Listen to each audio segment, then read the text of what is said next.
Assalamualaikum warahmatullahi wabarakatuh. Alhamdulillah, asma husna yang 93 Abdar. Abdar maknanya memberi mudarat. Benda yang berlaku di dunia ni dan juga sifat Tuhan itu nama Tuhan. Abdar ini nama Tuhan. Allah yang maha memberi mudarat. Mana Allah lah yang akan memudaratkan manusia, haiwan, tumbuhan dan apa saja di dunia ni. Allah boleh beri mudarat. Jadi kadang rosak, punah, ganah.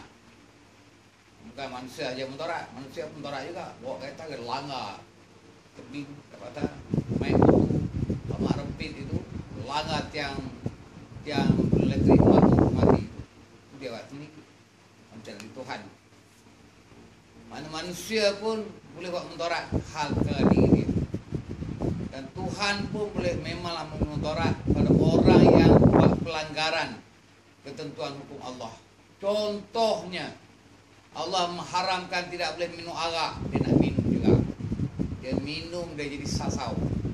Jadi macam orang tak cukup akal. Tak minum arak tu, rosak akal. Jadi 3 suku. Akal dia tak guna, tak sempurna. Tak minum arak. Allah mengharam tidak boleh makan isap dadah, rokok, dadah dan sebagainya. Dia buat penyakit. Dia lebih akan mengenal penyakit. Dia macam penyakit. Sebab dadah itu juga. Jadi keadaan sasar juga. Rosak akal. Dan begitulah juga Allah memudarat. Allah mengharamkan tidak boleh zina. Dia nak zina pula. Sana zina sini. Akhirnya penyakit kena penyakit ini. Sehingga tidak ada ubat. Hingga sekarang pun berlaku. Memang tak ada ubat. Ubatnya mati. Itu Allah menghukum orang yang melakukan perkara yang zina yang ditegah oleh Allah. Begitulah juga perkara yang lain lagi. Setiap perkara yang ditegah oleh Allah sebenarnya Allah untuk memberi kebaikan kepada manusia. Tapi manusia buat pelanggaran, maka dia akan mengenakan mudarat. Contohnya bawa kereta atau berjalan kaki, naik kuda sama ialah. Allah Ta'ala kata berjalanlah kamu dalam keadaan yang tenang. Jalan kaki pun tenang.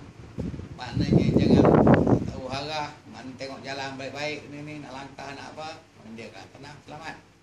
Kalau jalan pun pusing sana pusing sini lari, paling sini lah, akhirnya melanggar orang juga.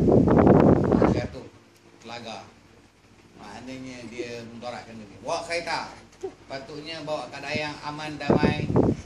Ikutlah peraturan undang-undang yang sepatutnya lajunya tidak lebih 110. Dibawa boleh 200, mampus. Langgar sana. Naik nama ni apa? Dari cepat sangat langgar tebing. Pendek pun bayar. Nak cepat sangat akhirnya mati. Banyak kes yang berlaku. Ini akibat manusia tidak hati-hati dalam perjalanan. Jangan disebut dalam Quran, hati-hatilah kamu dalam perjalanan. Maknanya bawa jadi keadaan yang tenang, relax. Nak potong lah, relax. Betul nak potong, tak dapat ada semangat nak berlawan lah. Maknanya ada tentuan hukum Allah Subhanahu Wa Taala menyebabkan manusia tidak mengikut hukum Tuhan.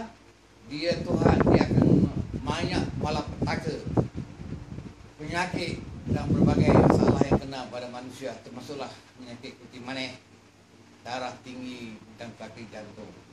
Ini berpunca daripada orang yang berlebih makan.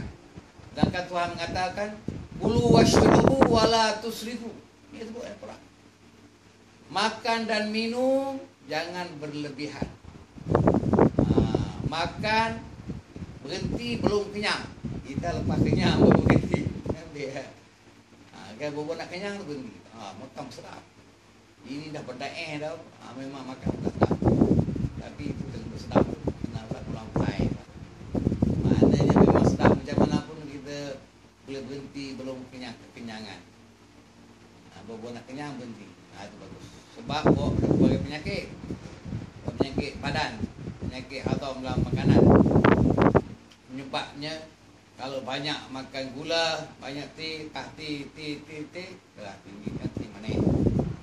Kalau lah makan daging, hari-hari makan daging, penyakit darah tinggi, darah tinggi, panas daging.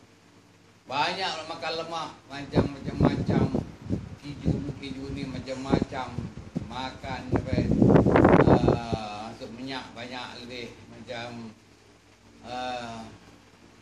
macam nasi berani hari-hari makan, nasi pupori hari-hari makan, maka hari-hari mau makan tempat gawat penyakit jantung, cepat mati. Itulah nak jaga kesedaran badan ni adalah kesederhanaan. Lama-lama sekali bolehlah makan nasi pupori. Ada kata penyakit ringan ya. Kalau hari-hari dia buat penyakit. Begitu petai pun macam tu juga makruh. Dan usul hari-hari makan pupori juga boleh jadi. Tapi sedap dia. Maknanya begitu. Perkara yang buat mudarat ini adalah ketentuan daripada Allah, dan manusia itu sendiri yang memudaratkan dirinya kerana melanggar peraturan ketentuan Allah. Wabillahi taufiq wal hidayah. Assalamualaikum warahmatullahi wabarakatuh.